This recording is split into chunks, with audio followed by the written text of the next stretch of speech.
¿Qué es resistencia? Resistencia es una fuerza que se opone a otra fuerza. Lo voy a repetir. Resistencia es una fuerza que se opone a otra fuerza, de todo tipo, de toda naturaleza. Pero si hablamos de ejercicio, cuando tú estás haciendo pesas, ¿verdad? Y haces pesas para aumentar tu resistencia, tu fuerza, tu potencia, son esas pesas que se hacen de forma lenta y con todo el peso que se puede soportar. Y vas aumentando tu resistencia y cada día puedes aguantar más. Entonces, resistencia es una fuerza que se opone a otra fuerza. Al levantar las pesas, tú estás haciendo eso.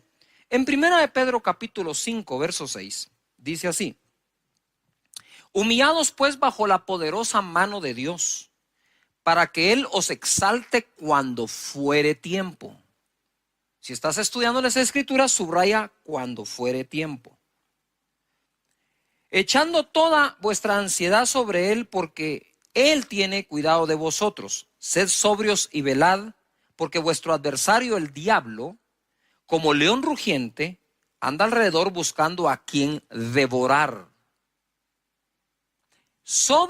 Estar sobrio y estar velando es lo que a ti te toca. Pero lo que le toca al diablo es devorar. Para evitar que nos devore, debemos ser sabios, debemos de estar sobrios y debemos estar velando. Verso 9, que es a donde quiero ir. Al cual resistencia, firmes en la fe. Quiere decir que lo que nos está recomendando el apóstol Pedro acá es: hey, ustedes tienen una fuerza para resistir esa otra fuerza. Entonces, el león anda, nuestro adversario, alrededor nuestro viendo a quién devorar usando su fuerza. Pero si dice la Escritura, resistidlo estando firme o firmes en la fe, entonces lo que me está diciendo la Escritura es: tienes una fuerza para contrarrestar su fuerza. Eso es resistir firmes en la fe, sabiendo que los mismos padecimientos se van cumpliendo en vuestros hermanos en todo el mundo. O sea, no hay a uno que no lo ataque. Verso 10, mas el Dios de toda gracia, que nos llamó a su gloria eterna en Jesucristo. Ojo, después que hayáis padecido, no queda otra, que hayáis padecido un poco de tiempo, Él mismo os perfeccione, afirme, fortalezca y establezca. El final de toda esa batalla, el final de ese ataque, el final de que ande alrededor viendo si te devora o no, será que tú vas a ser perfeccionado, vas a estar firmes, fortalecido y establecido.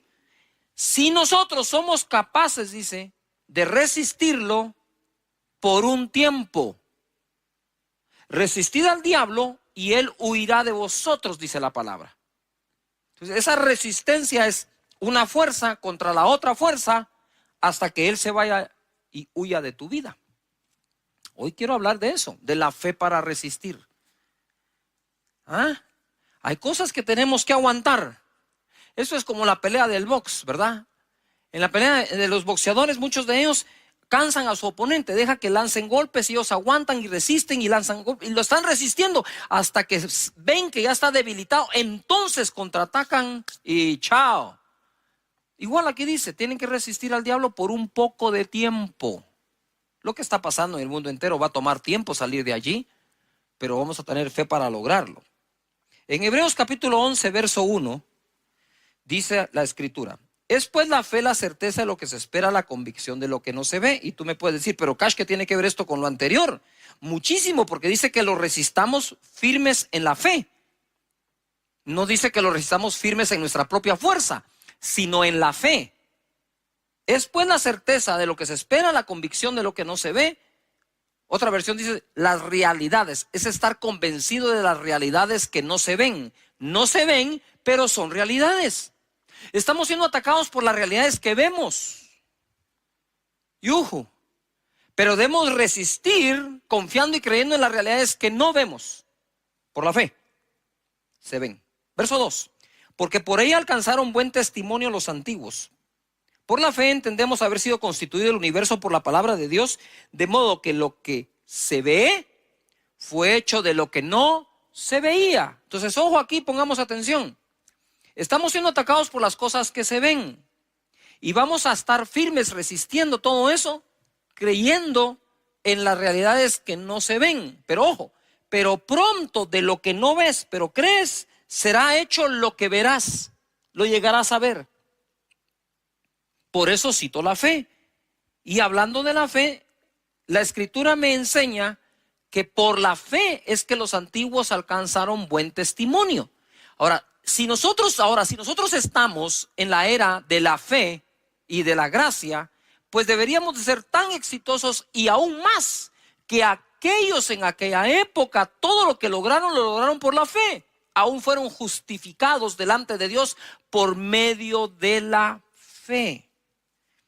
Hebreos capítulo 11, verso 8. Quiero hablar del padre de la fe. Abraham, cuando yo llegue al cielo por la gracia y misericordia de Dios, si me deja entrar, lo primero que voy a hacer, entre otras cosas, es conocer a todos estos que están en Hebreos 11. Y hay que empezar por el padre de esa fe, que es nuestro padre Abraham. Por la fe Abraham, siendo llamado, obedeció para salir al lugar que había de recibir como herencia y salió sin saber a dónde iba. Por la fe habitó como extranjero en la tierra prometida, como en tierra ajena, morando en tiendas con Isaac y Jacob, coherederos de la misma promesa, porque esperaba la ciudad que tiene fundamentos, cuyo arquitecto y constructor es Dios. Por la fe también Sara, siendo estéril, recibió fuerza para concebir y dio a luz aún fuera del tiempo de la edad, porque creyó que era fiel quien lo había prometido. Por lo cual también de uno, y ese ya casi muerto, salieron como las estrellas del cielo en multitud y como la arena innumerable que está a la orilla del mar. Debemos tener una fe para resistir, pero debemos tener una fe para recibir. Son dos cosas diferentes.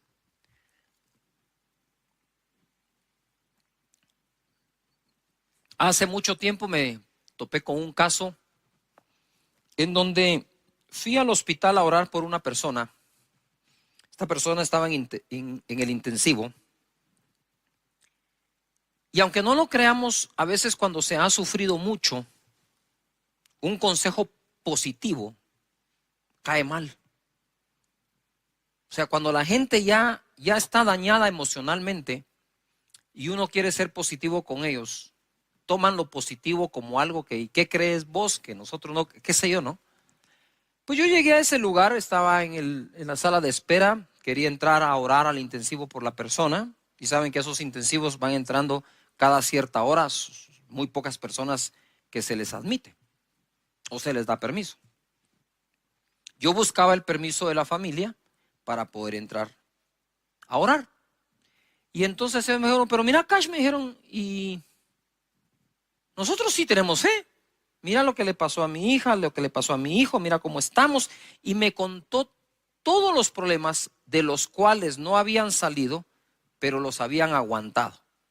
Y en ese momento yo recibo un impacto en donde la palabra que oigo aquí adentro es, aquí sí existe fe, me dijo el Señor. Sí existe fe, pero fe para aguantar. Les hace falta la fe para salir o para avanzar. Entonces yo respeté, no dije nada, dije bueno, muchas gracias, nos vemos. Al otro día pude llegar, entré al intensivo, oré por la persona que por cierto bendito Dios sanó. Y justo cuando estábamos orando, estábamos ahí con mi esposa, vienen los demás amigos y familiares, ¿verdad? Porque somos amigos y conocidos. Y en ese momento dije, nos tenemos que ir, ¿verdad? Hay que proteger la fe. Y bendito Dios sanó. Lo que quiero decir con este ejemplo es que muchos de nosotros hemos aprendido a vivir con algunos problemas y hemos desarrollado esa fuerza o esa fe, que no está mal, está buena, para aguantar durante muchísimo tiempo. Pero eso no quiere decir, ni debe implicar en tu vida, que por eso entonces ya no vas a tener la fe para salir de ese problema, sino únicamente la fe para vivir con el problema.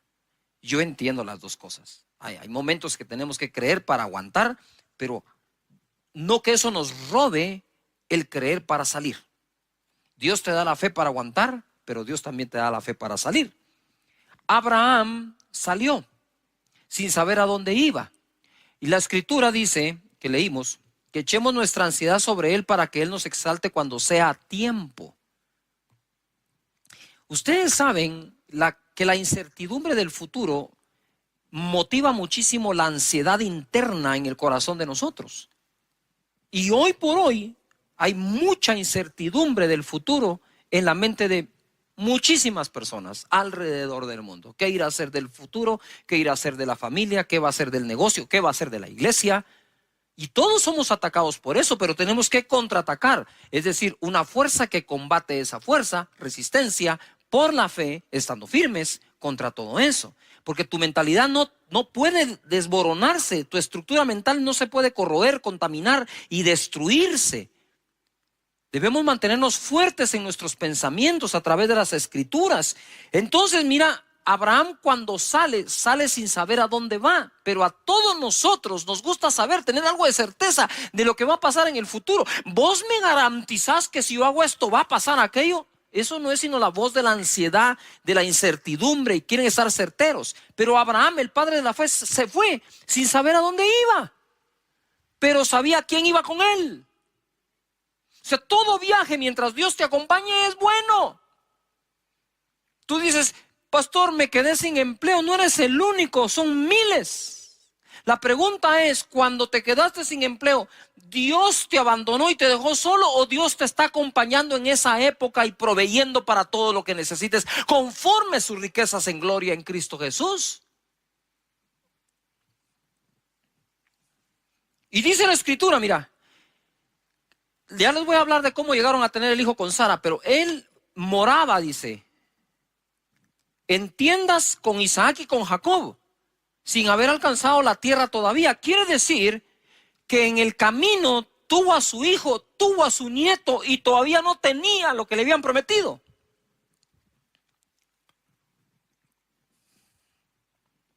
Pero si tienes un destino a dónde ir, no hay manera de alcanzarlo si paras de caminar. Si paro de caminar y si me detengo, el destino no va a venir a mí. Yo tengo que seguir caminando para alcanzarlo. Sara recibió fuerza para concebir, porque creyó que era fiel quien lo había prometido. Y Abraham, ya casi muerto, de él salió una multitud. Yo escribí esto: hoy muchos tienden a querer asegurar su futuro antes de moverse hacia dicho tiempo. Exigimos demasiado la certeza de cosas antes de tomar decisiones. Sin embargo, el padre de la fe salió sin saber a dónde, confiando en Dios. Habitó junto al hijo y nieto en tiendas, esperando lo que Dios prometió. Y ojo, y no encontrando un sustituto para ello.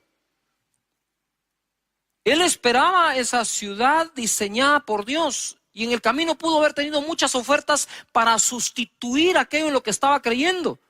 Tú no puedes aceptar sustitutos de la promesa que Dios te ha hecho a ti.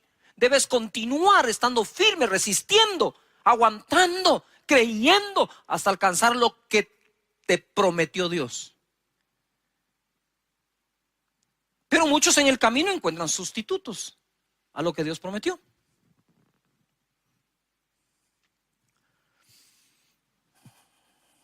Tuvo su hijo cuando ya estaba casi muerto, es decir, tuvo fe para resistir mucho tiempo, pero también tuvo fe para recibir. Y Sara igual, tuvo fe para resistir mientras fue estéril, ojo, y tuvo fe para concebir cuando no tenía fuerzas.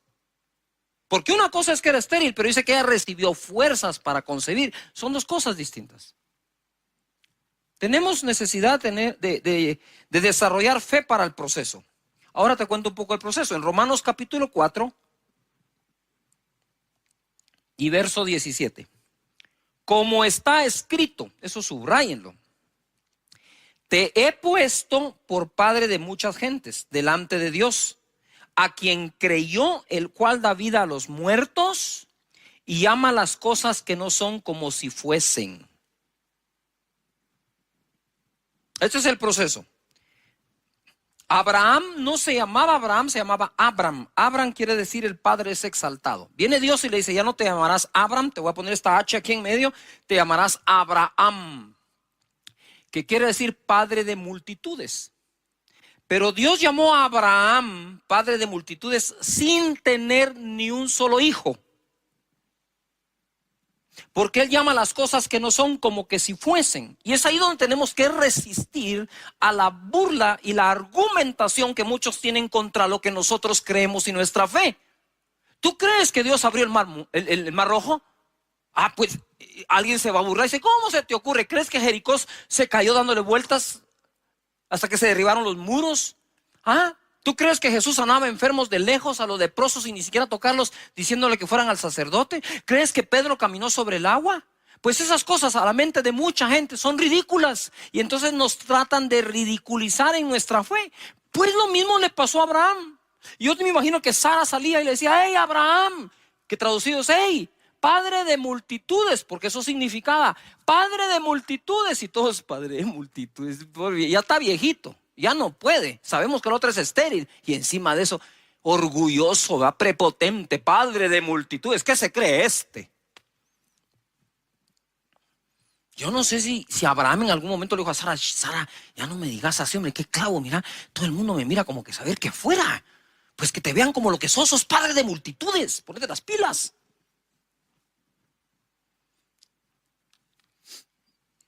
Llama las cosas y lo puso por padre sin tener ni un hijo. Él ya te puso a ti por muchas cosas sin que todavía ocurran. Pero es que las cosas no pasan para que creo para que pasen. Te lo repito, las cosas no van a pasar para que creas, porque crees, van a pasar.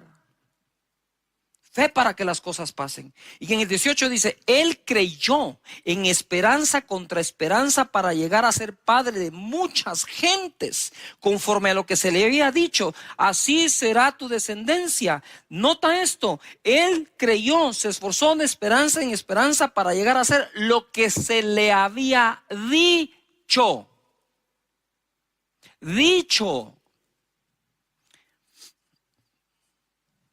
Yo podría decirles, miren mis hermanos, aquí la cosa se va a poner más fea. Espero que aguanten, ¿verdad? Ahí nos vemos en el año 2024, al rato ya salimos. No estamos para eso, las personas que tratamos de buscar a Dios para darte una palabra. Estamos para darte una palabra de fe, que la creas. Entonces él dice que se esforzó de esperanza contra esperanza. Hay una versión que fue escrita de otra forma, dice, él se esforzó de esperanza contra todas las demás esperanzas. No se daba esperanza por el viejito Abraham, pero no necesitaba que nadie se la diera. Él sabía lo que creía y sabía en quién creía. Verso 19, y no se debilitó, yo subrayé la palabra debilitó, en la fe. Eso quiere decir que hay personas que ya se están debilitando en la fe. ¿Cómo? Te voy a enseñar cómo no se debilitó y qué hay que hacer para no debilitarte en la fe. Pongan atención, subrayen, escriban en el chat, no me debilitaré en la fe, no me debilitaré en la fe. ¿Cómo? De esta manera. No se debilitó en la fe al considerar su cuerpo, que estaba como ya muerto o ya como muerto, siendo de casi 100 años. O la esterilidad de la matriz de Sara. Entonces, ¿cómo una persona puede debilitar su fe? Considerando de más, considerando de una manera incorrecta lo que está pasando. Entonces Abraham dice, voy a llegar a ser, lucho contra todas las esperanzas, voy a llegar a ser el padre de multitudes que Dios dijo que ya soy, hasta me cambió el nombre. Ya yo soy un padre de multitudes y todos. ¿Y dónde está el hijo? Ustedes espérense. Tranquilos, de que lo fabrico. Pero si ya tenés 100 años, entonces, ojo a lo que voy a decir con muchísimo respeto. Abraham, a sus 100 años, dice que no consideró su cuerpo como ya muerto. Y se recuerdan que dice, y ya de él que estaba casi muerto, entonces de ahí sacó una multitud. casi muerto en este contexto es, Abraham ya no podía tener relaciones con Sara, no había forma, ni aunque Sara fuera fértil, él no podía tener relaciones con Sara para poder engendrar un hijo y Sara concebirlo. Pero además no consideró a Sara que estaba estéril. Pónganse atención, pongan atención a esto. No consideró ninguna de las dos partes. No consideró lo que le pasaba a él, ni tampoco consideró lo que le pasaba a Sara. Y lo que quiero decirte es, no puedes considerar tú en este momento lo que te pasa a ti y lo que le está pasando al mundo entero, porque eso va a debilitar tu fe. ¡Yuhu! Todo lo contrario, es cierto, sí. Abraham dijo que no dijo, esto no es cierto. Él dijo, no lo voy a considerar de tal manera que el mensaje que reciba es que lo que Dios dijo que iba a pasar es imposible. Claro que es imposible al hombre, pero lo que es imposible al hombre es posible a Dios, dice la Escritura. Entonces vamos a nosotros a leer la Escritura con la manera de pensar que tenemos, o vamos a renovar nuestra manera de pensar por las Escrituras. Pienso de acuerdo a lo que está escrito. Yuhu. Esto está demasiado bueno. No se debilitó al considerar. Entonces, ¿qué hago yo para no debilitarme en la fe? Es no considerar de más todo lo que está ocurriendo. Porque afuera, sí, hay realidades que se ven, pero están escritas para ti realidades que se llegarán a ver. Gloria a Dios. ¿Saben qué? Yo después de predicar este mensaje me voy a sentar a oírme. 20 dice, tampoco. Todos pongan en algún lugar, tampoco. No me debilito y tampoco. Dice, dudó por incredulidad. Es que una vez se debilita la fe, lo que viene es la incredulidad. No se debilitó por incredulidad de la promesa de Dios, sino que se fortaleció en fe, dando gloria a Dios, plenamente convencido. ¡Wow! Esto es una fe para el proceso. De cuando Dios te hable a cuando Dios ocurra, pueden pasar días, semanas, meses, años o generaciones. No vamos a tapar el sol con un dedo. Puede ocurrir. Pero como he dicho yo, si lo que Dios me prometió no se cumple mientras yo estoy vivo, mi mayor herencia va a ser decirle a mis hijos, se va a cumplir mientras tú estés vivo. Y si no se cumple, le vas a decir a mis nietos que se va a cumplir mientras ellos están vivos, porque así fue como Abraham pasó su fe a Isaac y a Jacob.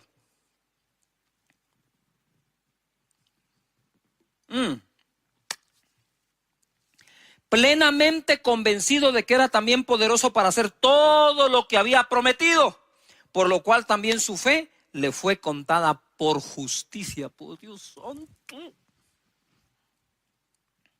Gloria a Jesús. La fe es lo que justifica. Saben, a mí me trauma Hebreos capítulo 11, en el buen sentido de la palabra. Porque me identifico tanto, porque en Hebreos 11 no hay una sola persona perfecta, ni siquiera cerca de la perfección, ni una sola. Y todos fueron justificados mediante la fe. En Hebreos capítulo 11, verso 17. Entonces ahora Abraham por fin se esforzó, llegó a ser padre de uno. Ahora tenía un hijo. Y ahora viene acá y dice, por la fe Abraham cuando fue probado. Muy bien. Primero puse fe para el proceso. Ahora escribe fe para la prueba. Porque tu proceso pareciera terminar cuando se cumplió una promesa, pero quizás después de cumplirse la promesa vendrá una prueba. Y dice, por la fe Abraham cuando fue probado ofreció, escribe la palabra ofrecer, ofreció a Isaac, el que había recibido las promesas. De nuevo, ofrecía su unigénito. Por eso es que yo le digo, subrayen la palabra ofreció, ofrecer, porque es clave, se está repitiendo. Fue probado, ofreció a Isaac, su único, al que ofrecía. Habiéndosele dicho, en Isaac te será llamada descendencia. Entonces, la descendencia, ¿de dónde iba a salir ahora? De Isaac.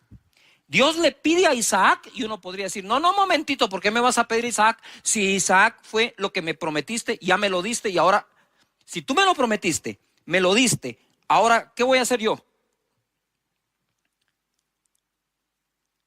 Y estuvo dispuesto por una razón. Mira cómo crecía Abraham en fe. Habiéndosele dicho, en Isaac te será llamada descendencia, pensando,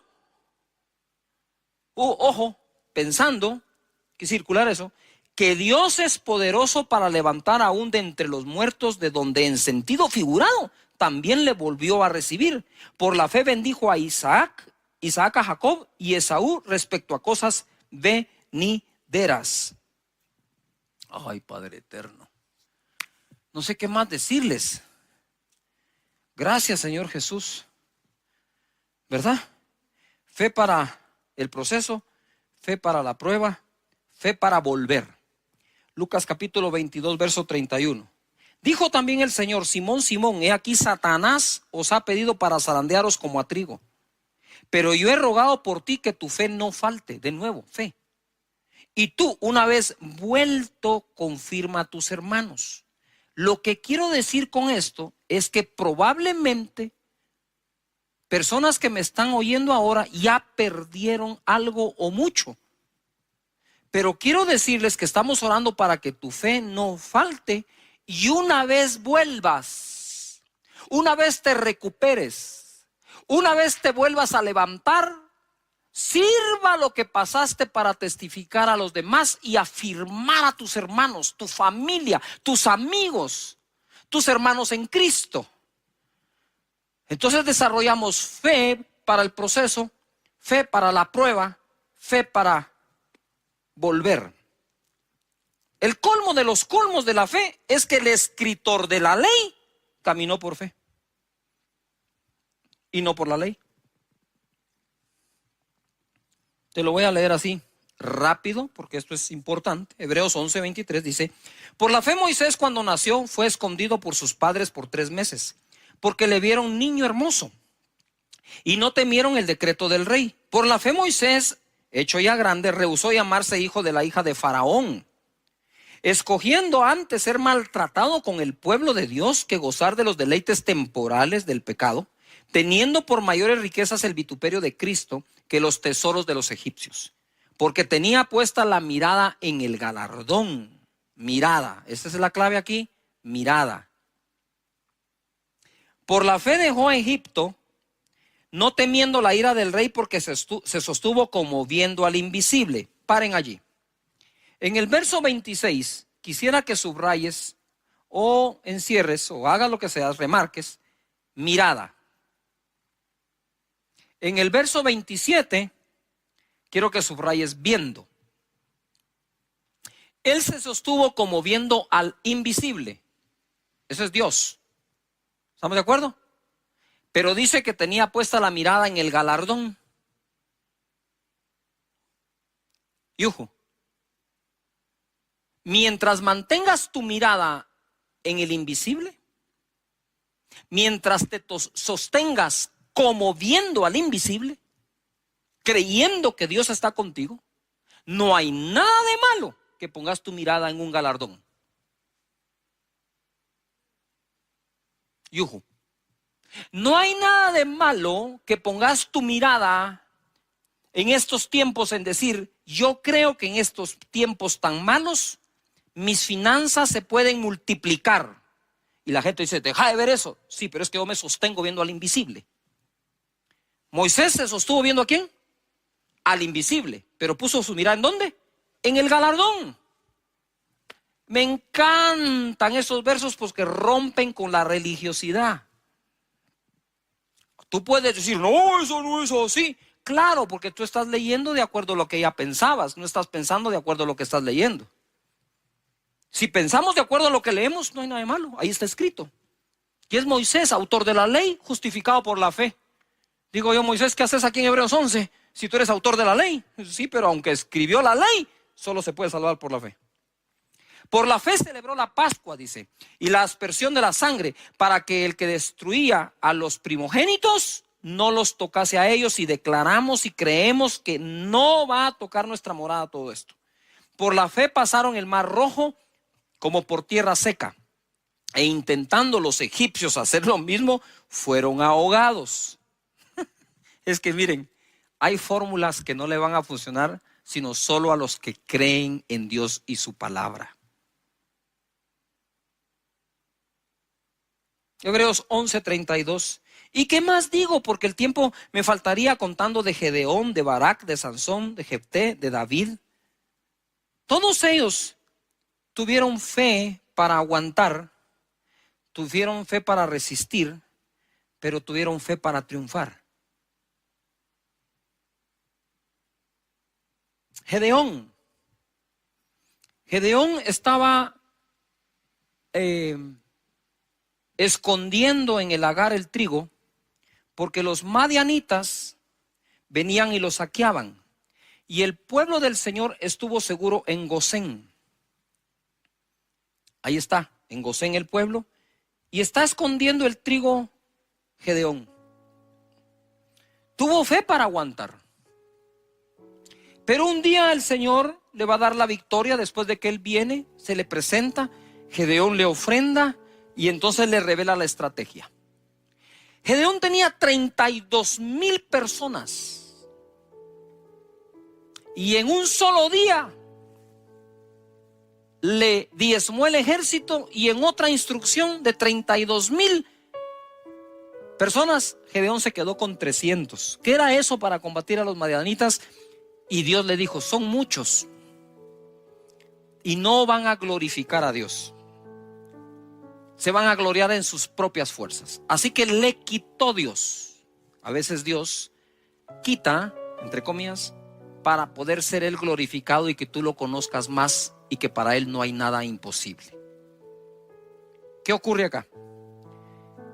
Se queda con 300 y termina venciendo a los madianitas, donde los mismos ellos mismos se confunden entre ellos y se matan a espada entre ellos.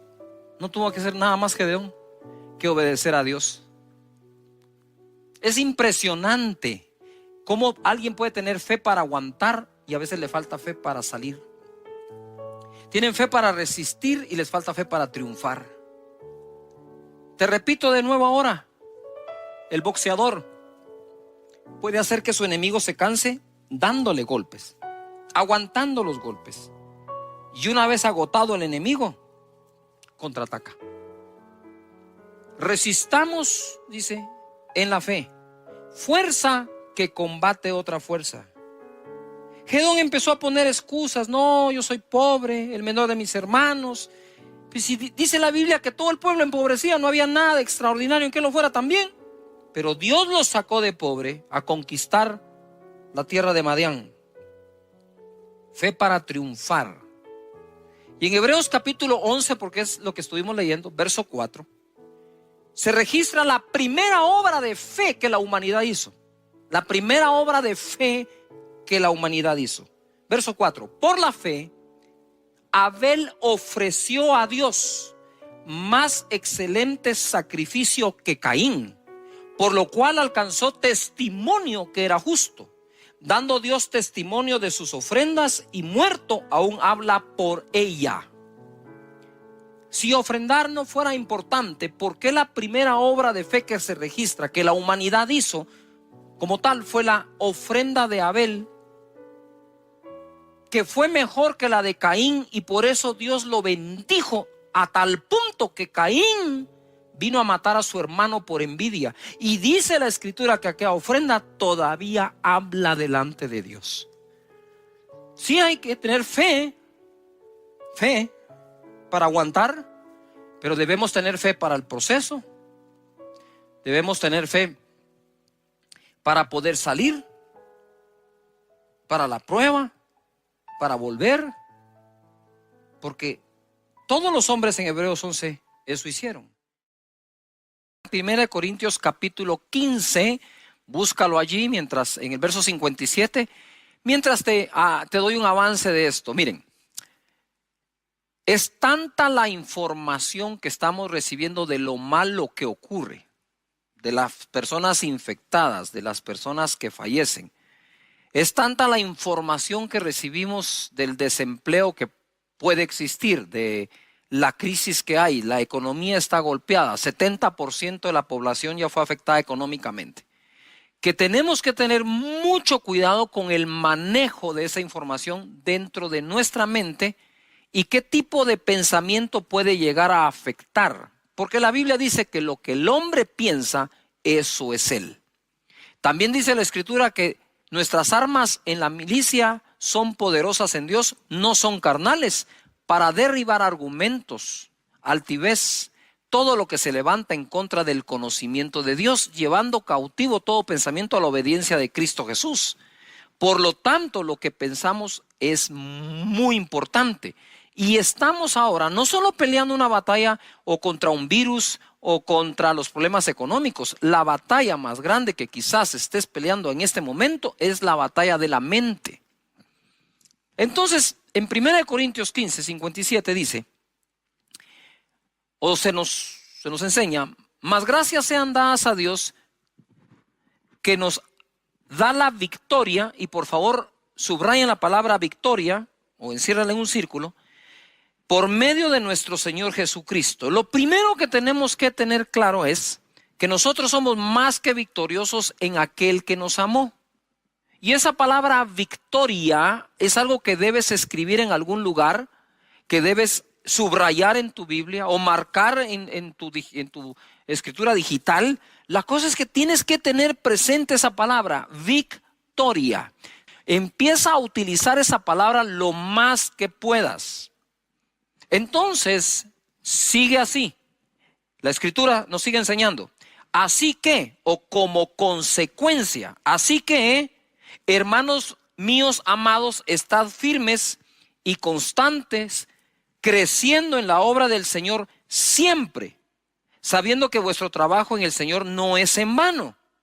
¿Qué es lo que quiero decir? Es, mientras sigamos contando las historias que no son de victoria, porque no creo que en esta época todas las historias sean de fracaso.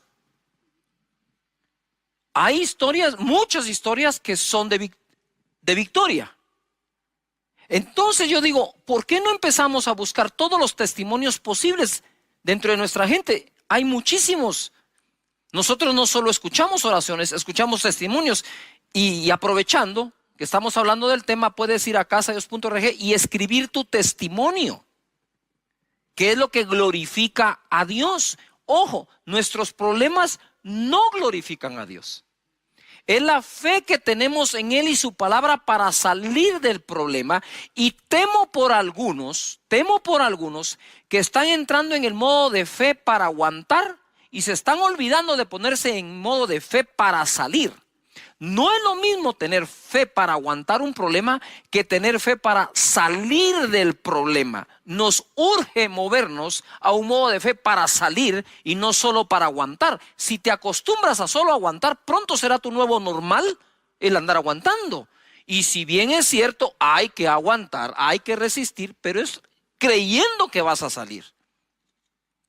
Entonces, en los casos de victoria, dice, me recuerdo, dice, o nos enseña la victoria que Dios nos dio en Cristo Jesús, así que por eso debo estar firmes.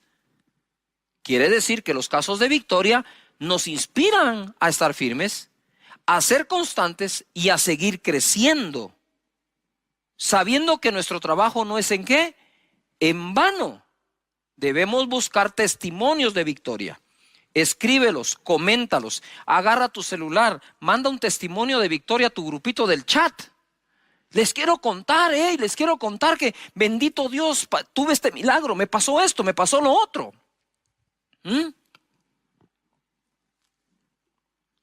No solo es oren por mí, me quedé desempleado. Es escribir, bendito Dios, ya tengo el empleo. Bendito Dios, ya se abrió la empresa. Bendito Dios, ya sanó el enfermo. Tenemos que llenarnos de esos casos. La segunda cosa que quiero mencionar acá es que en la vida debemos tener ganas de ganar, no solo ganas de participar. Mira lo que dice Pablo en 1 Corintios 9:24. ¿No sabéis que los que corren en el estadio, todos a la verdad corren, todos corren, pero solo uno lleva el premio? Corred de tal manera que lo obtengáis. Ojo en esto, lo decía hace unos días. qué importante es distinguir o discernir, entender, comprender de qué tipo de carrera está hablando. Está hablando de la carrera que haces en la mañana o que haces en una faja o el ejercicio para mantenerte bien, en forma, quemar calorías, quemar grasa, o está hablando de la carrera competitiva.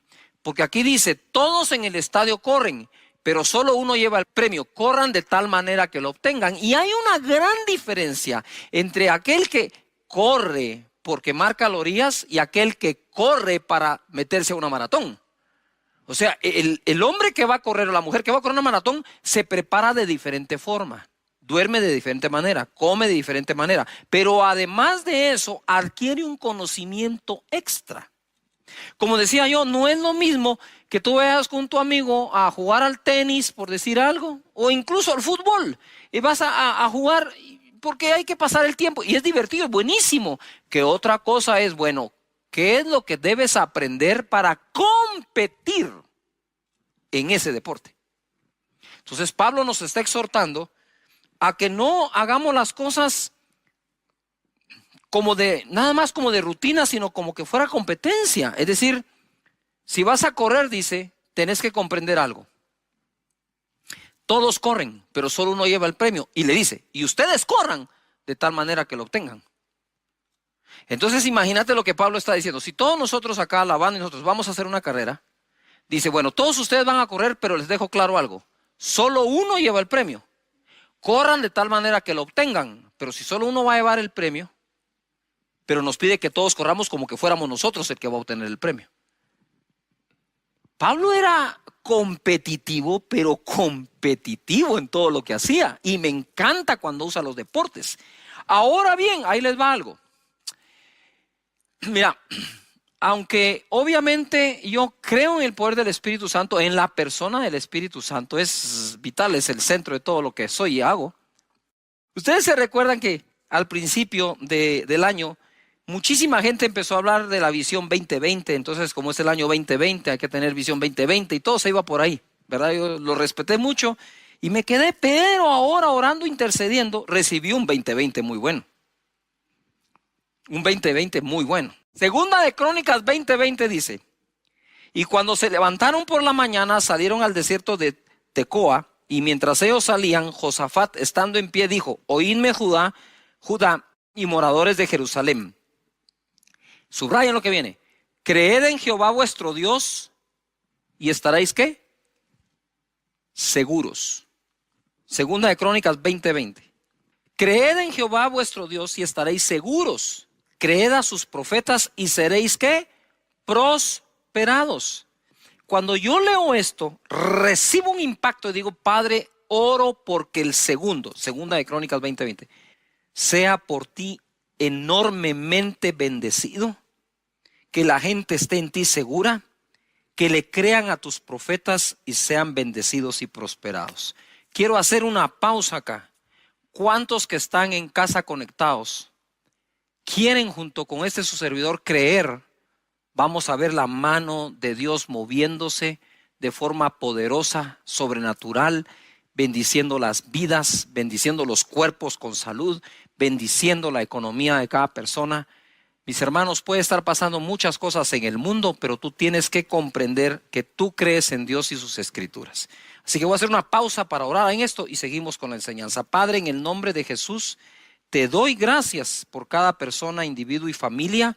Y te pido, Señor, de verdad, de todo corazón, que la segunda parte de este año mejore enormemente para cada persona que en ti confía.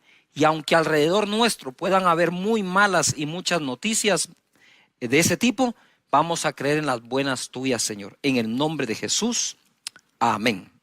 Amén.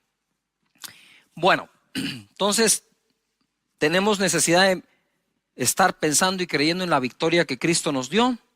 Estamos creyéndole a Dios por un tiempo mejor. Y ahora quiero hablarles dentro de este tema, de algo que es importante desarrollar en el carácter nuestro. Mira, Yo no creo haber dejado de ser pastor de jóvenes, pero cuando oficialmente eso era lo que hacía como tal, yo me di cuenta de algo. En esa época en que el joven y la jovencita quieren encontrar pareja, novio, novia, hacen como que su listado de todo lo que quieren tener, ¿verdad? Yo no sé si ustedes están como que ilusionados por qué hombre quieren como novio, qué mujer como novia, pero normalmente hacen su listado, ¿verdad? Tienen sus sueños, su anhelo. Entonces está aquella jovencita que dice, yo quiero primero se ponen espirituales, ¿va? Porque no, eso no falla. Señor, que te ame a ti sobre todas las cosas, ¿verdad que sí? Que te sirva de todo corazón. Pero de ahí tienen su listado. A mí me gusta alto, moreno, rubio, ojos claros, ojos oscuros. Y que trabaje y que sea, ¿verdad? Que sea esforzado, y hacen todo su listado. Pero digo yo, y yo le enseñaba a los jóvenes, antes de hacer el listado de lo que quieres recibir y que la pareja tenga, haz el listado de lo que tienes que ofrecer. Y ojo. Y les digo esto en son de broma, pero a la vez en serio, porque había una jovencita que, Cash, mira, estoy orando por mi novio, seguramente Dios tiene mi pareja, y yo quiero que sea trabajador y que tenga una maestría. Le digo, mira, discúlpame, le digo yo, pero a mí en tu casa me han contado que no te está yendo bien en los estudios, eso sí, tenés el listado de lo que querés, de lo que demandás, pero no has hecho el listado de lo que ofreces. Y así nos pasa en todos lados. La gente está buscando un trabajo y lo primero que hacen es, bueno, ¿cuánto paga? ¿A qué hora entro? ¿A qué hora salgo? ¿Cuál es el día libre? ¿Qué ofreces?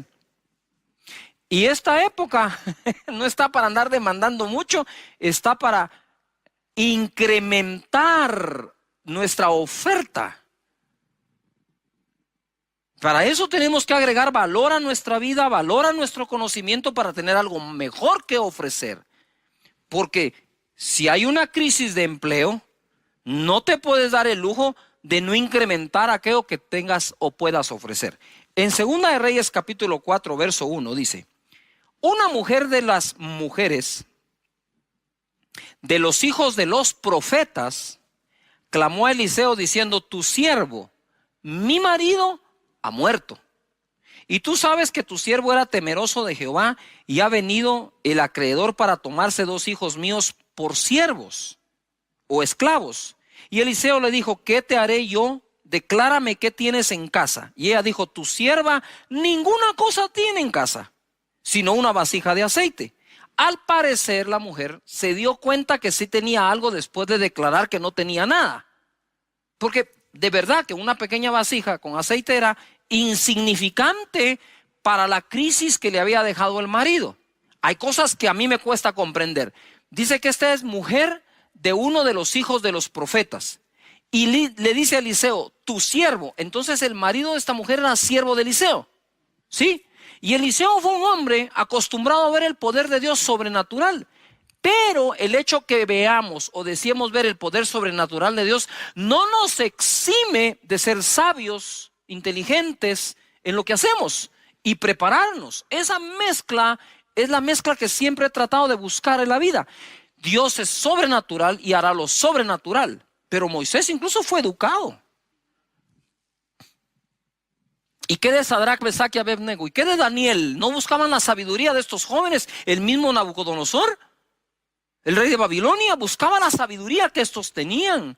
Entonces es una, ¿cómo dijera eso? Como encontrar ese punto de equilibrio, porque Dios te da lo sobrenatural como te da el conocimiento y la ciencia y la inteligencia y el consejo y la prudencia. Es el mismo Dios que hace una, es el mismo Dios que te da la otra también. Y no entiendo cómo este hombre, siendo se supone discípulo de Eliseo, dejó endeudada a la viuda. Me cuesta entenderlo, muchísimo. Pero, ¿verdad? ¿Por qué cuesta entenderlo?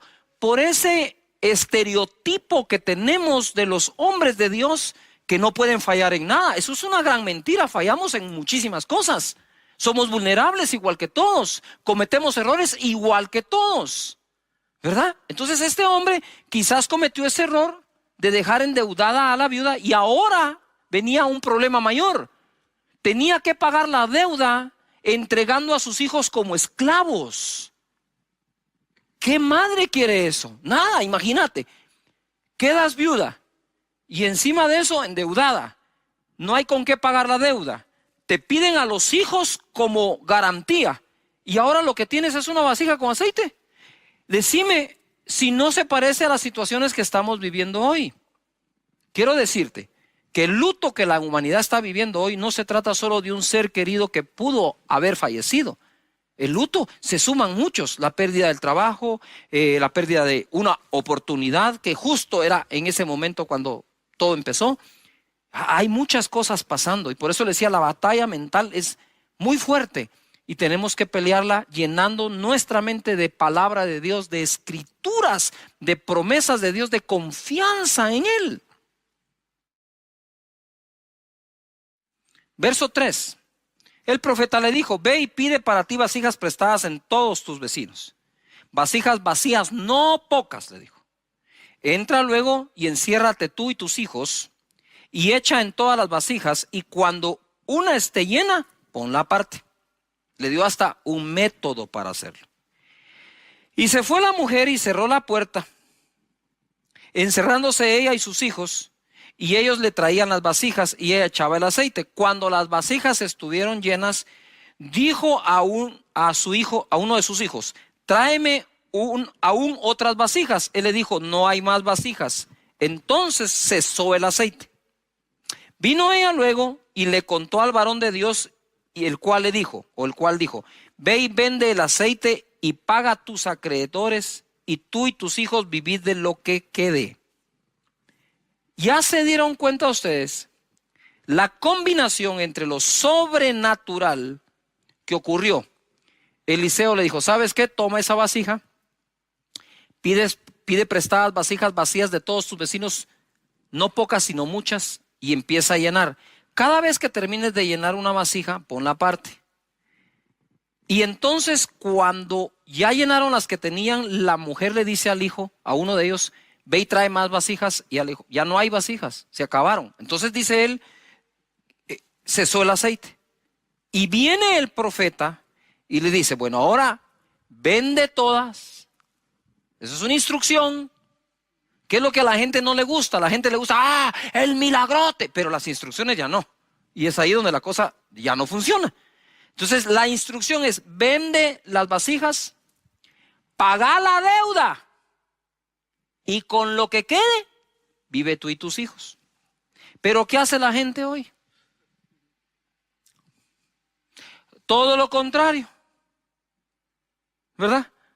Toman para vivir como quieren y a ver si queda para pagar la deuda. Totalmente al revés de lo que el profeta dice. Ahora entendemos lo que hace un rato dije. Crean los profetas y serán ¿qué? Prosperados. ¿A quién le creyó aquella mujer? Al profeta Eliseo. ¿Y qué ocurrió? Ocurrió el milagro, pagó la deuda y le quedó para vivir. Hay que ser sabios en el manejo del presupuesto. Hay que ser sabios en el manejo del presupuesto. Todo el tiempo debemos serlo. Ahora ojo acá. Me impresiona que el marido de aquella mujer no pudo hacer en vida por ella lo que Dios hizo habiendo quedado viuda usando solo una vasija de aceite. Lo que no pudo hacer el marido, lo hizo Dios. Mira, quizás tú ya encontraste muchas razones para fracasar. Así que más te vale encontrar una para triunfar. ¿Quieres que lo repita? Quizás ya encontraste muchas razones para fracasar, pero más te vale buscar una para triunfar. Aquella mujer estaba desamparada y en una situación difícil. No acomodes tu fe a lo que está pasando. Que lo que está pasando se empiece a acomodar a tu fe, a lo que le crees a Dios. Salmo 46:1 dice, Dios es nuestro amparo y fortaleza, nuestro pronto auxilio en la tribulación o en las tribulaciones. Por tanto, no temeremos aunque la tierra sea removida y se traspasen los montes al corazón del mar. No temeremos, dice, aunque la tierra entera sea removida y los montes se tiren al mar, ¿Por qué? Porque Dios es nuestro amparo y nuestra fortaleza, nuestro pronto auxilio en las tribulaciones. ¿Qué significa la palabra amparo? Significa proteger o favorecer a algo o a alguien que lo necesita. Él es nuestro amparo. Él es nuestra fortaleza. Él es nuestro socorro en las tribulaciones. ¿Quién socorrió a aquella mujer? Fue Dios. ¿Quién amparó a aquella mujer? Fue Dios. ¿Cómo es posible que teniendo aún al marido en vida, no lograron nunca pagar las deudas y ahora que estaba sola, sí las pagó? ¿Qué pudo haber fallado si el marido de ella era uno de los hijos de los profetas? ¿Qué pudo haber fallado allí? ¿Ah? ¿Será que siendo uno no logró confiar en Dios? ¿Será que estando vivo él no confió en la palabra de Eliseo si alguna vez se la dio? Pero ¿por qué la mujer pudo y el marido no? Simple y sencillamente porque ante una situación tan dura, ella fue directo a la fuente, a Dios, y de Dios recibió la estrategia. Padre, en el nombre de Jesús, revela estrategias a cada familia, a cada persona. La situación de aquella mujer era terrible, pero Dios es más grande que tu situación. Salmo 91:1 dice: el que habita al abrigo del Altísimo morará bajo la sombra del Omnipotente. Diré yo a Jehová, esperanza mía y castillo mío, mi Dios, en quien confiaré. Date cuenta, el que habita al abrigo del Altísimo morará bajo la sombra del Omnipotente. Diré yo, lo repito, diré yo. ¿Qué tú tienes que decir? Diré yo, Jehová, esperanza mía y castillo mío, mi Dios, en quien confiaré. El desamparo puede llevarnos a la tristeza y la depresión, pero también puede llevarnos a buscar a Dios como nunca antes y ser amparados por Él y terminar morando bajo su omnipotencia. Y nada nos será imposible. Ojo, lo mismo que deforma a las personas, forma a otras personas. Aquella mujer, al quedar desamparada debido a la muerte de su cónyuge, tuvo un encuentro con la omnipotencia de Dios. No digamos con el Dios de la omnipotencia. Y notar esto.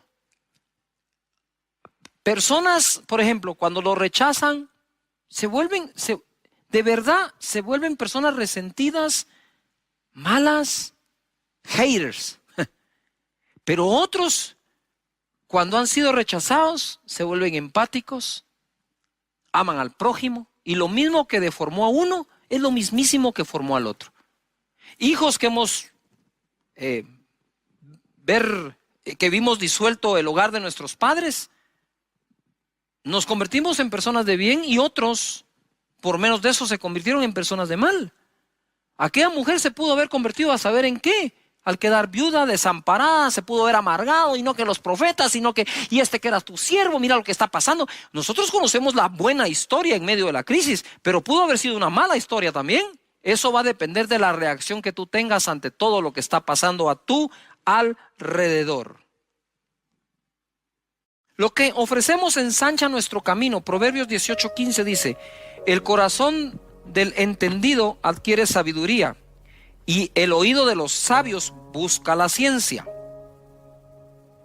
La dádiva del hombre le ensancha el camino y le lleva delante de los grandes. Adquiere sabiduría y ciencia, dice.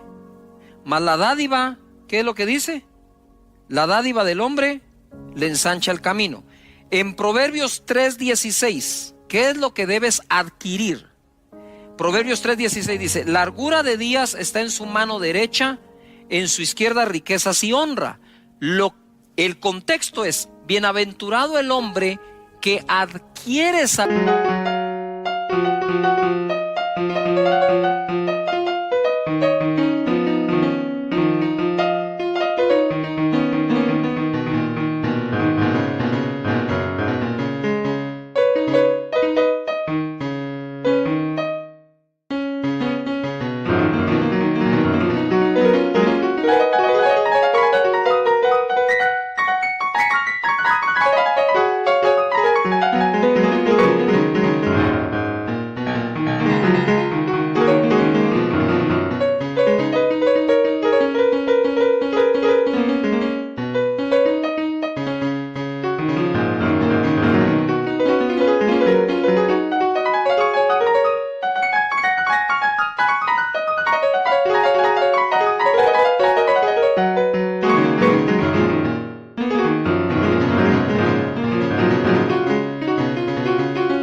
sabiduría y obtiene inteligencia, porque entonces tendrá largura de día en su mano derecha, riquezas y honra en la mano izquierda. Y como me dijo un amigo mío, este proverbio a mí me dice que Dios quiere que llegue a viejito de forma honrosa y bendecido. Y en el Proverbios 22:4, que es de mis favoritos, dice así: riquezas, honor y vida son la recompensa, la remuneración de la humildad y del temor de Jehová. Si en serio tienes un corazón humilde y respetas a Dios, pues ¿qué es lo que ofrece las Escrituras? No, olvídate de mí. ¿Qué dice Proverbios? No, ¿qué dice Cash Luna? ¿Qué dice Proverbios? Riquezas, honor y vida son la recompensa de la humildad y el temor de Jehová. Entonces te lo voy a parafrasear. Dios quiere que obtengas tus ganancias de forma honrada sin perder la vida. Mira esto, te va a gustar. Dios quiere que obtengas tus ganancias, ingresos, riqueza, de forma honrada sin perder la vida. Entonces hay quienes obtienen sus ganancias de forma honrada, pero se viven enfermando del estrés que tienen. Pero la voluntad de Dios es que obtengas tu ganancia de forma honrada sin enfermarte por el trabajo que tienes. Ahí tú puedes ver el bienestar total de Dios. Dice: sí, yo te quiero bendecir económicamente, pero quiero bendecirte con principios y valores y manera de trabajar de forma honrada, y que puedas tomar tu tiempo para descansar y usar la inteligencia que te doy para trabajar, para que no necesites enfermarte mientras haces tu ganancia de forma honrada. Entonces la voluntad de Dios es tan global que dice: está bien, te voy a bendecir económicamente, te voy a bendecir formando tu carácter y cuidando tu salud. ¿Qué más quieren? Dios está presente en todas las áreas de tu vida. Ahora bien, vuelvo de nuevo a Proverbios 18:15. El corazón del entendido adquiere sabiduría, lo que acabamos de enseñar, y el oído de los sabios busca ciencia. Pero la dádiva del hombre le ensancha el camino y le lleva delante de los grandes. Entonces puedes ser muy sabio, puedes tener mucho conocimiento, pero lo que te lleva delante de los grandes hombres es lo que das. Lo que das me refiero a lo que ofreces. Yuhu. Es esa oferta que brindas de tus servicios, de tu trabajo, de lo que sabes hacer o de lo que estás aprendiendo a hacer. Eso es lo que te ensancha el camino, dice la Escritura. Mira, dice acá la palabra en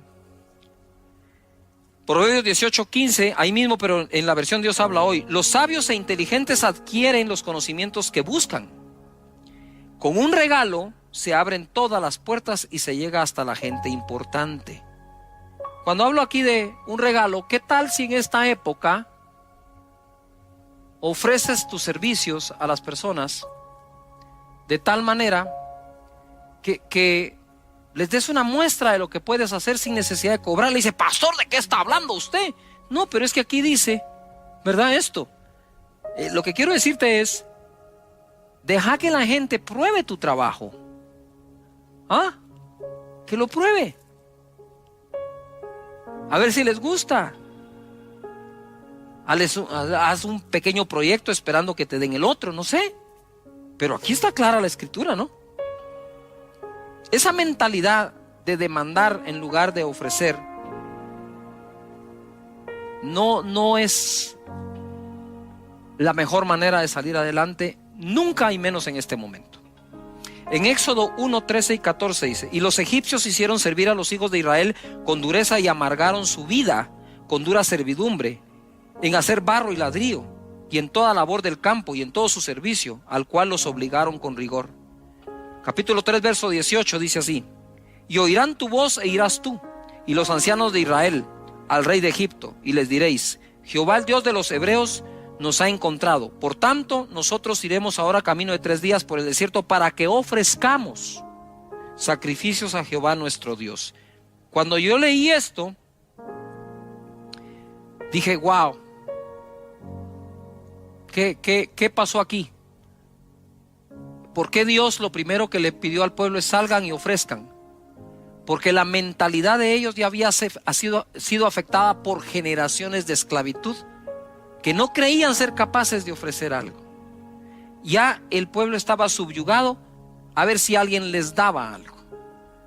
¿Cómo Dios podría conquistar la tierra prometida con todo un pueblo cuya mentalidad había sido rebajada a eso?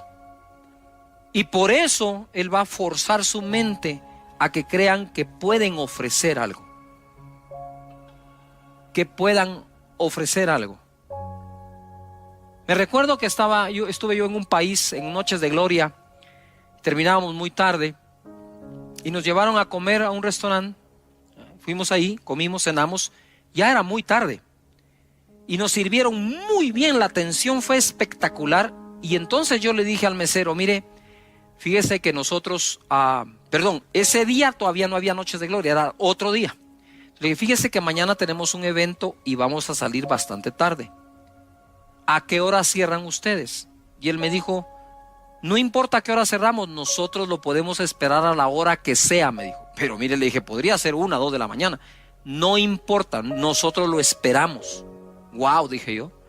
Efectivamente, dije, qué actitud más buena. Fuimos a comer al otro día, muy tarde, y el mesero con una actitud impresionante. Entonces yo pensé, este hombre debe ser el dueño. Y le pregunté: mire, ¿usted es el dueño de este restaurante? No, me dijo, yo no soy dueño, soy un mesero. ¿Y por qué se queda tan tarde? Mire, me dijo, es que si tiene tiempo le cuento la historia así breve. Me dijo: yo fui un empresario, gané mucho dinero, vino la crisis, vino la espiral, todo se vino abajo. Yo solía ir 4 veces al año a Estados Unidos a vacacionar con mi familia, me dijo. Y entonces sí, le dije, pero este es el único empleo que tengo ahora, me dijo. Mi empresa cerró, quebré. Así que si usted quiere y su equipo venir a comer a las 3 de la mañana, aquí vamos a estar a las 3 de la mañana, no importa. Y yo me fui de espaldas. Dije, este hombre se va a volver a levantar seguro. Porque no está pensando sino en qué tiene que ofrecer. Yo quisiera orar hoy por todos ustedes para que Dios les bendiga en su vida física, salud, familiar, como esa viuda, pero que no crean que están desamparados porque están amparados por Dios. Y que Dios bendiga tu iniciativa, tu trabajo de tus manos y salgas adelante. Y que te dé ideas para tener algo que ofrecer. ¿Les parece que oremos? Padre, en el nombre de Jesús, muchas gracias por la vida. Gracias por las oportunidades y los ejemplos que en las Escrituras encontramos como esta viuda. Señor, que sepamos que tú eres el amparo nuestro y el amparo de todos. Señor, en el nombre de Jesús, te pido para que exista paz en el corazón y en la mente de las personas. En el nombre poderoso de Jesucristo, muchas gracias. De que dieron la mía extra, o aquellos siervos que hicieron solo lo que se les pidió, son llamados siervos inútiles. Para ser siervos útiles, hacemos más de lo que nos piden, ¿verdad? Esa es la enseñanza de Jesús, tanto a los líderes como a seguidores, como a todas las personas. Debemos aprender este principio para todos nosotros. Luego de eso vimos cómo fue promovido David. David no fue promovido por lo que el papá le ordenó hacer, lo hizo, fue al campamento de sus hermanos que estaban en batalla contra Goliat. Él llevó unos quesos, unos panes y regresó con prendas de sus hermanos para decirle a su padre que ellos estaban bien. Pero fue promovido porque él mató a Goliat, que nadie se lo pidió, él mismo se ofreció a hacerlo. Y de tal manera que cada uno de ellos fue recibiendo la promoción porque hizo más allá de lo que se les pidió. Entonces ahora quiero, habiendo resumido un poco esto, continuar ese mensaje que dimos. En Génesis capítulo 22, verso 8, ustedes se recordarán que tuvimos o tenemos la historia de Abraham cuando Dios le pide a su hijo y va a subir el monte para sacrificarlo. Entonces ahora ya me voy yo a ese momento en que sube con su hijo Isaac. Y respondió Abraham porque le dice a Isaac: ¿y dónde está el cordero o lo que vamos a sacrificar? No lo veo por ningún lado.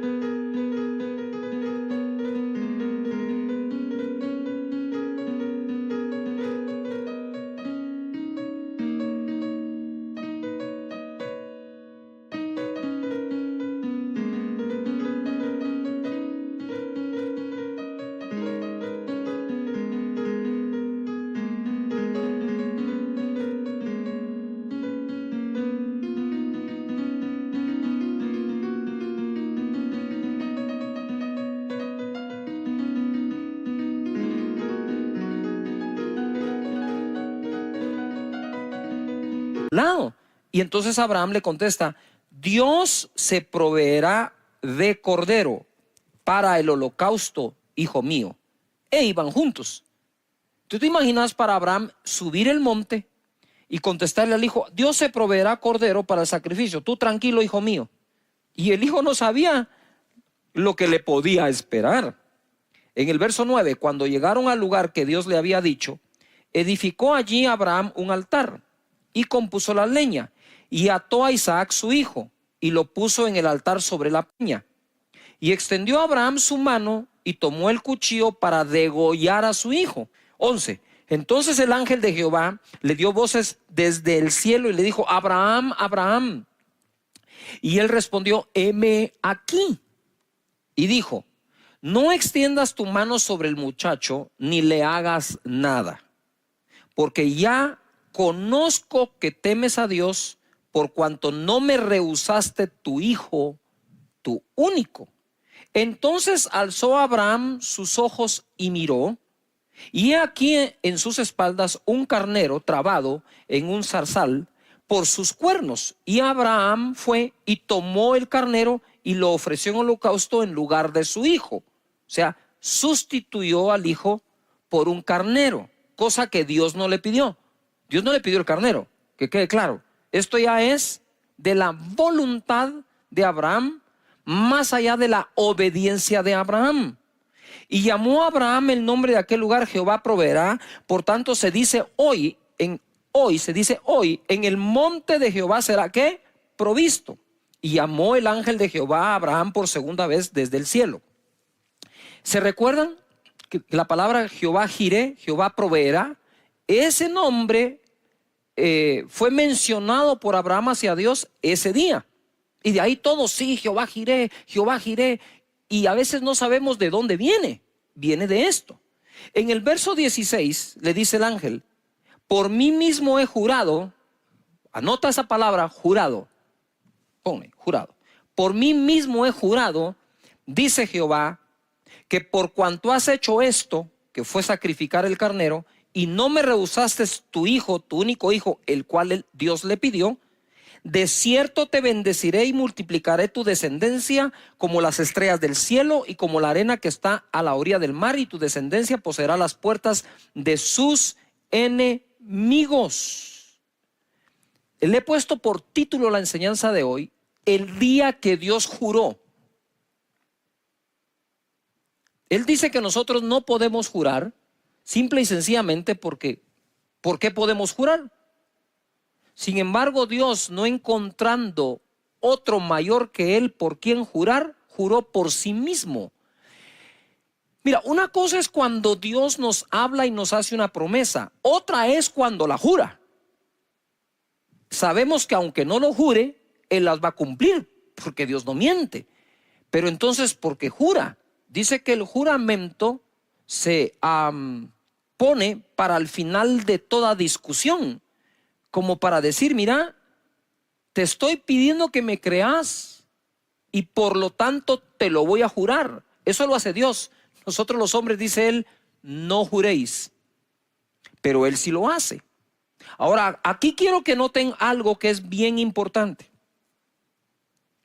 En Hebreos capítulo 6, verso 13, el escritor de Hebreos va a citar este mismo hecho, este acontecimiento.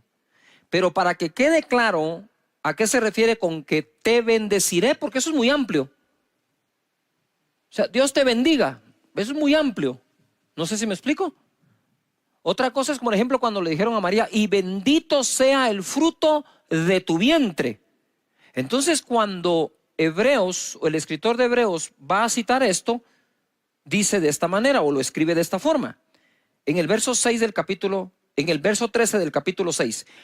Porque cuando Dios hizo la promesa a Abraham, no pudiendo jurar por otro mayor, juró por sí mismo diciendo, de cierto te bendeciré ¿con qué? Abundancia, y te multiplicaré grandemente. Este escritor, para dejarnos claro a qué se refería cuando dice te bendeciré, él dice te bendeciré con abundancia. Yo quiero pedirles un favor a todos. En esta época que estamos viviendo, ya hay gente que se autoabandonó. Dijo, no hay nada que hacer, no hay nada por qué luchar, que esto se quede así, ya definitivamente no voy a encontrar trabajo, no puedo abrir una empresa. Y yo digo, si ya encontraste 10 razones para fracasar, más te vale que busques una buena razón para triunfar. Y creo que una buena razón para salir adelante es que Dios juró bendecirnos de esta manera a Abraham y su simiente. Ahora quiero que pongan un poquito de atención a esto, porque se pone súper interesante. Ustedes que están acá, pónganle atención a esto. A parar un poco. Mira, ¿qué fue lo que Dios le pidió a Abraham? ¿A su hijo qué? A su hijo Isaac, a su único. Lo va a presentar en sacrificio cuando el ángel le dice, hey, no hagas eso, no hagas eso. Ya yo sé que temes a Dios al no rehusarle al hijo único. Entonces él voltea a ver, encuentra al carnero trabado en un zarzal, lo toma y lo sacrifica en lugar del hijo. Entonces, por la fe se dio por sacrificado Isaac, ¿verdad? Pero aunque no lo sacrificó, pero es un carnero el que sacrifica. Y le dice Dios, por cuanto hiciste esto de sacrificar al carnero, pon atención, y no rehusarme a tu hijo, de cierto te bendeciré con abundancia y multiplicaré tu descendencia. Ojo, porque esto se pone interesante y fenomenal. A mí me palpita algo aquí adentro. Dios hizo de Abraham un hombre muy rico y lo hizo un gran ganadero. ¿Se recuerdan? Eso surge del sacrificio del carnero. Le dice, te bendeciré con abundancia. Se refería a la multiplicación de ese carnero.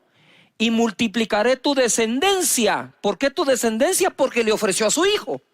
Entonces iba a ser bendecido en su descendencia e iba a ser bendecido en todo lo que significaba o representaba el carnero. Pero nosotros debemos ser sinceros con Dios y decirle, Señor, me urge que bendigas la economía de mi casa, de mi hogar, de mi empresa. Ustedes saben que solo en Guatemala, según las noticias nos dicen, el 70% de la población ya fue afectada económicamente. Si pretendemos salir de forma natural, es difícil que lo logremos, pero si nosotros vamos delante de Dios como fue Jacob, ¿sí? Como fue Abraham, como fue Isaac, que de hecho somos tan bendecidos como ellos, porque el libro de Gálatas dice que la bendición de Abraham nos fue dada a los gentiles en Cristo Jesús. En ese monte donde ocurrió eso, no porque fue al monte y dijo, voy a subir al monte a hacer una declaración. No, él no subió a hacer al monte una declaración, él subió al monte a ofrecer. Y ofreció a su hijo, a quien le dijo, hey. Dios no ha pedido sacrificios humanos, solo hizo para probar a Abraham. Era su único.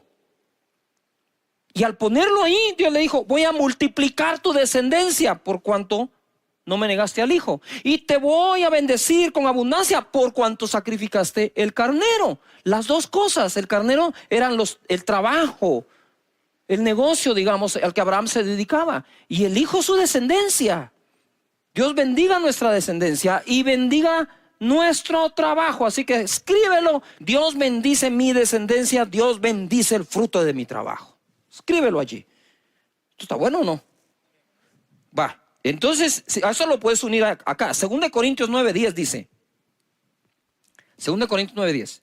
Y el que da semilla al que siembra y pan al que come, proveerá y multiplicará vuestra sementera y aumentará los frutos de vuestra justicia. Por favor, si pueden ustedes circular, subrayar o escribir en algún lugar la palabra sementera. ¿Qué es lo que Dios va a multiplicar? Ok, Él va a proveer y multiplicar ¿la qué? Sementera. ¿Sí o no? ¿Dónde está qué? La semilla. Todo buen sembrador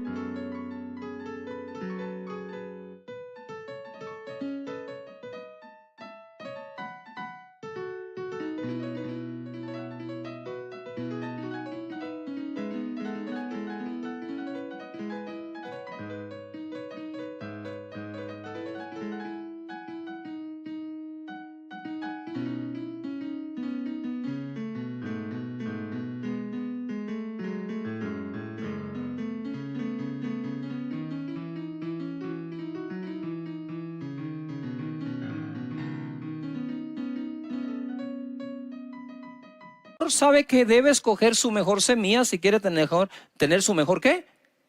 Cosecha. Y entonces dice acá, aumentará los frutos de vuestra justicia, y el fruto proviene obviamente de la semilla. Abraham, de nuevo, quiero volver a él. Él dijo, voy a aumentar, voy a bendecir, ¿sí?, tu sementera, por lo tanto tu descendencia.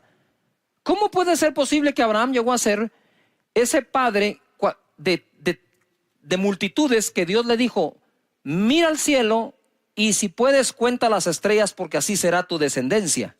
Pero para pasar allí le dijo, ¿me darías tu hijo?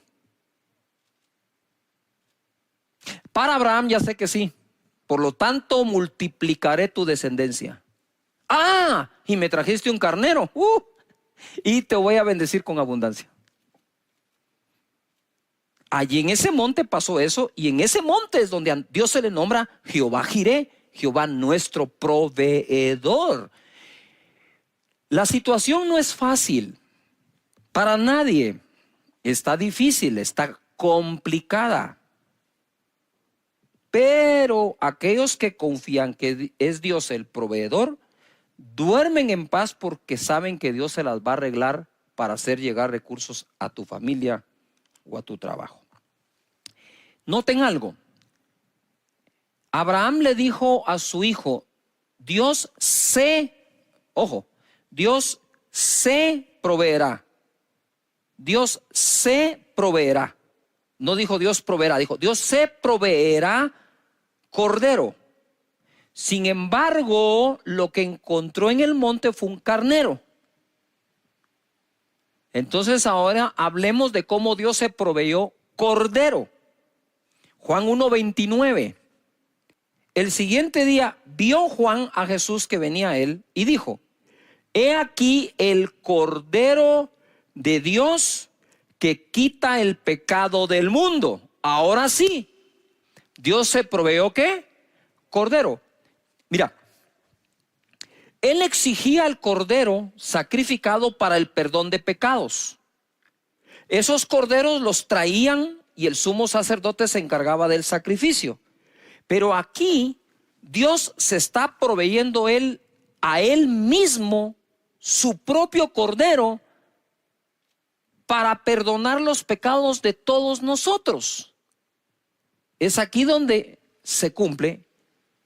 Dios se proveerá cordero, porque es el cordero de Dios, no el cordero de los hombres para Dios, sino el cordero de Dios para Dios.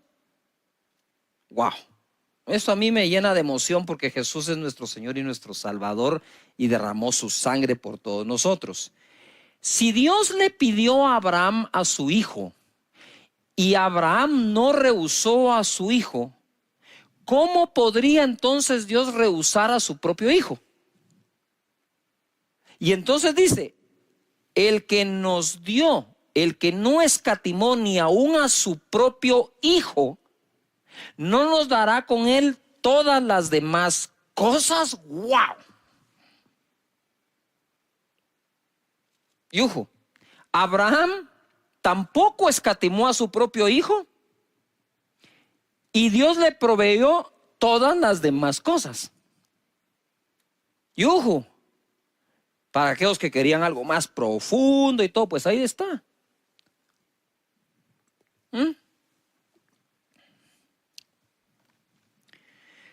Es impresionante lo que ocurre con Jesús, Cordero sacrificado. Efesios 5:1. Ahora sí, agárrense de la silla donde quiera que estén. Esto se va a poner de mejor todavía. Efesios 5:1 dice, sed pues imitadores de Dios como hijos amados, y andad en amor como también Cristo nos amó. Subrayen amó, amar. Como también Cristo nos amó y se entregó a sí mismo por nosotros. Cordero de Dios.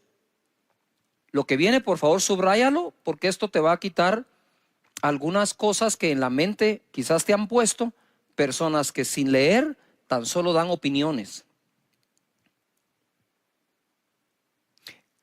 Subraya lo que viene, creo que va a ser muy edificante para tu vida. Él se entregó a sí mismo por nosotros, ofrenda. ¿Qué palabra está ahí? Ofrenda, estoy hablando de Jesús. Sacrificio a Dios en olor fragante. Entonces, ese sacrificio que Jesús hizo en la cruz fue la ofrenda de Jesús para con su Padre. El equivalente a lo que Abraham iba a hacer con Isaac. Dios no lo dejó, dijo, si no me rehusó su hijo Abraham, viene Dios y no nos rehúsa a su propio hijo.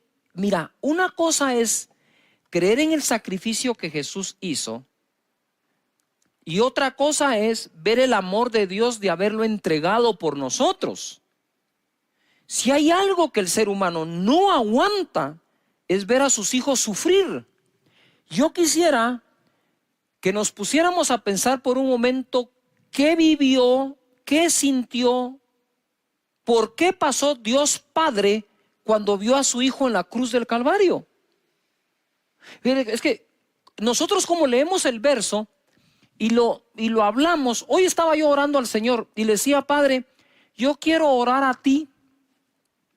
Y cuando oro normalmente uso los versículos porque me amparo en lo que está escrito para que mi oración sea más eficiente o más eficaz delante de Dios. La oración eficaz del justo puede mucho. Entonces le digo, antes de empezar a hablarte, Señor, yo sé que cito tu palabra cuando oro, pero no la quiero citar como que te estuviera predicando. Ya. Sino la quiero citar como aquel que la está creyendo, que te estoy creyendo a ti. Y mientras leía este verso decía, Señor, ¿qué pudo haber sentido el Padre de ver a su hijo en la cruz del Calvario? Espérame, porque el que lo dio, de tal manera amó Dios al mundo que dio a su hijo, el que lo dio fue el Padre. No sé si me logro explicar. Jesús en la cruz del Calvario, que puso su vida voluntariamente, nadie me la quita, yo la pongo para volverla a tomar, dijo, fue entregado por el Padre.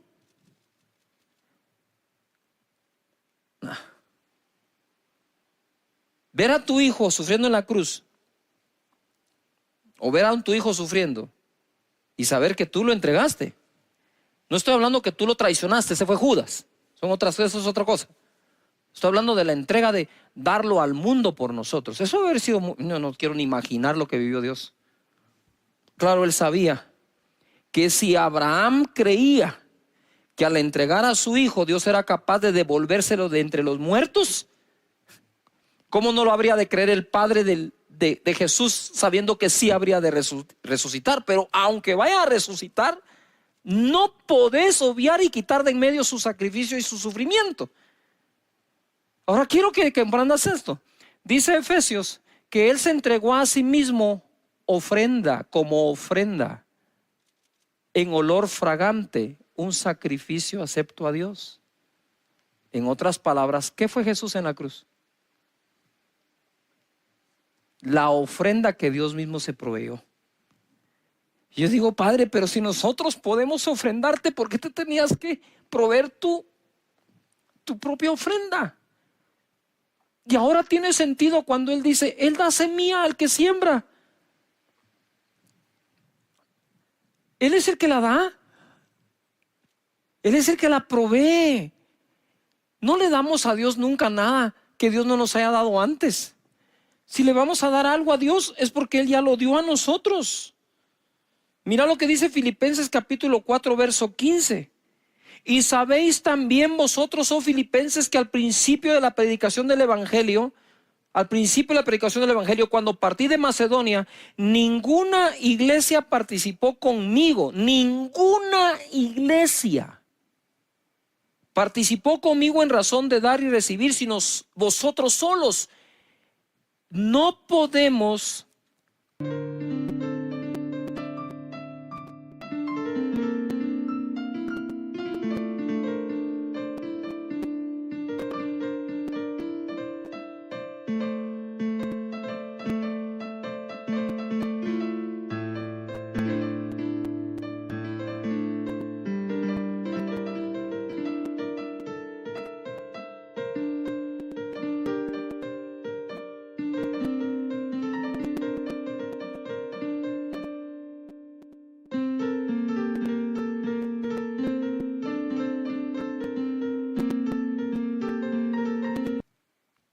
esperar que todos comprendan esto, porque el mismo Pablo dijo, ninguna participó conmigo, solo una. Solo una tenía ese entendimiento en aquel entonces, los filipenses. Y no es que busque dádivas, sino que busco fruto que abunde en vuestra cuenta. Pero todo lo he recibido y tengo abundancia, estoy lleno, habiendo recibido de Epafrodito lo que enviasteis, olor fragante, sacrificio acepto, agradable a Dios. El mismo calificativo que le dio al sacrificio de Jesús en la cruz, sacrificio agradable a Dios en olor fragante, es el mismo calificativo que le da a nuestras ofrendas. Entonces, mientras algunos te pueden criticar por hacerlo, juzgar, señalarnos, perseguirnos, Dios dice, no. Eso es sacrificio agradable a mí en olor fragante. Lo que enviasteis. Y cuando dice enviar, como que estamos en esa época, ¿no? De buscar la manera de enviar la ofrenda. El 19 es la palabra que te tengo acá. Mi Dios pues suplirá todo lo que os falta conforme a sus riquezas en gloria en Cristo Jesús.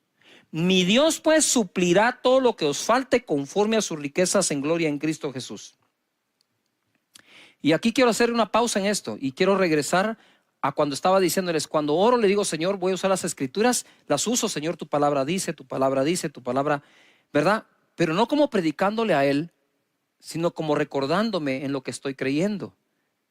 Y de pronto orando, siento un impacto que algunos han perdido su sinceridad para hablar con Dios. Tú puedes decir, bueno, esto se acabó, hay que cerrar el negocio. Sí, pero no la provisión. Y como que, ahora vamos a ver qué pasa. Señores, no entren en ese estado. Esto va a durar más tiempo. Y tenemos que acudir al Señor. Y ser sinceros, Señor, decíselo. Sí me preocupa mi situación económica.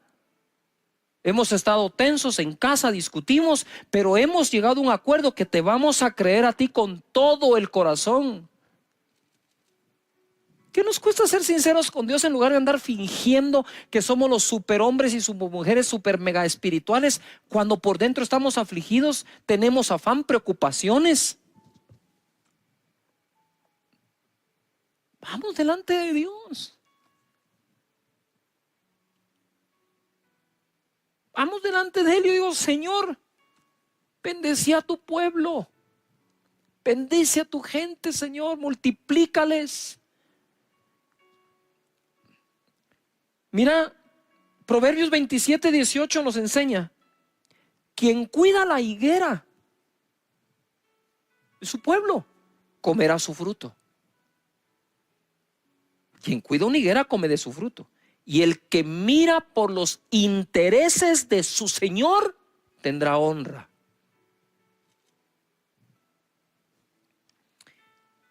Y quiero irme a esta historia porque vimos cómo Jacob combatió al espíritu de Labán que le bajaba el salario y lo dejaba sin nada y reinventó su manera de procrear a los carneros, a las cabras y las ovejas, y Dios bendijo la reinvención. Y así pudo combatir a Labán. Pero ahora vamos a aprender cómo se combate a Madián. Jueces 6, verso 1. Los hijos de Israel hicieron lo malo ante los ojos de Jehová, y Jehová los entregó en mano de Madián por 7 años. No fueron 3 meses, no fueron 6 meses, no fue un año, fueron 7. Y la mano de Madián prevaleció contra Israel, y los hijos de Israel, por causa de los madianitas, se hicieron cuevas en los montes y cavernas y lugares fortificados. Pues sucedía que cuando Israel había sembrado, subían los madianitas y los amalecitas, y los hijos del oriente contra ellos subían y los atacaban. y acampando contra ellos destruían los frutos de la tierra hasta llegar a Gaza.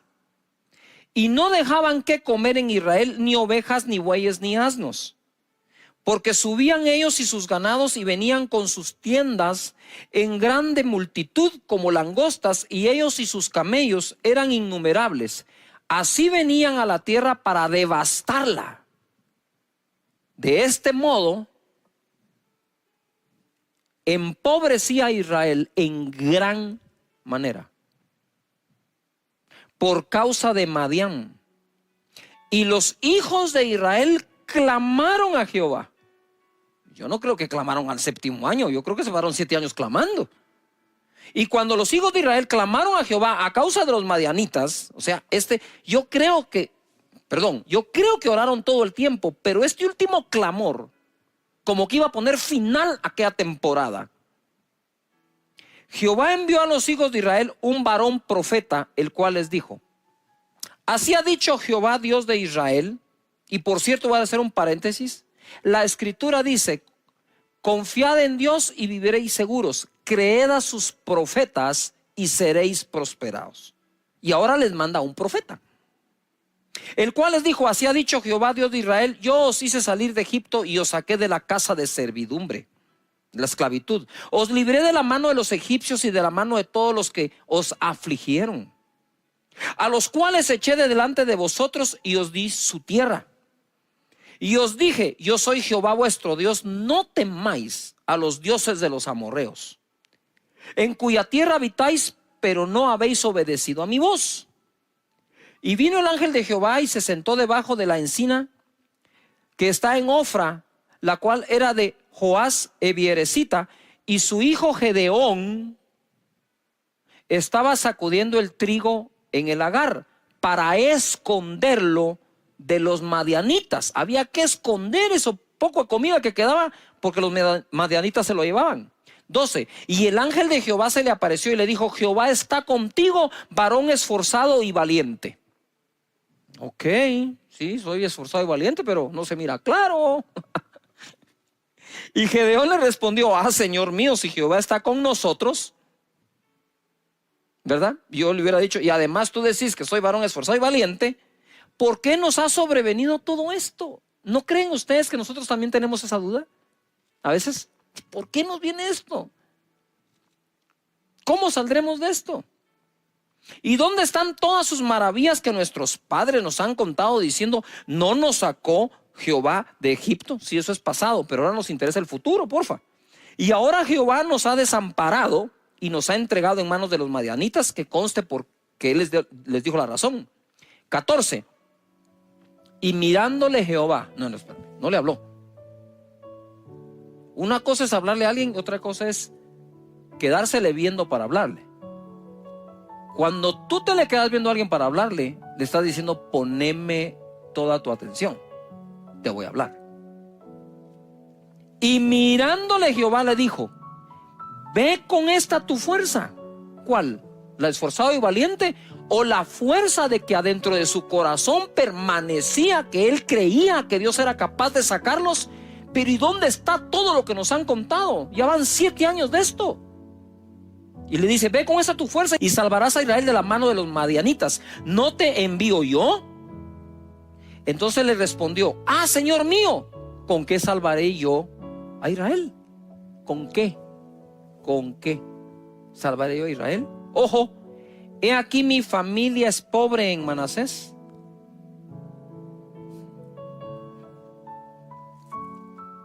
y yo el menor de la casa de mi padre. Pregunto, a ver, estudiantes, he aquí mi familia es pobre y yo el menor.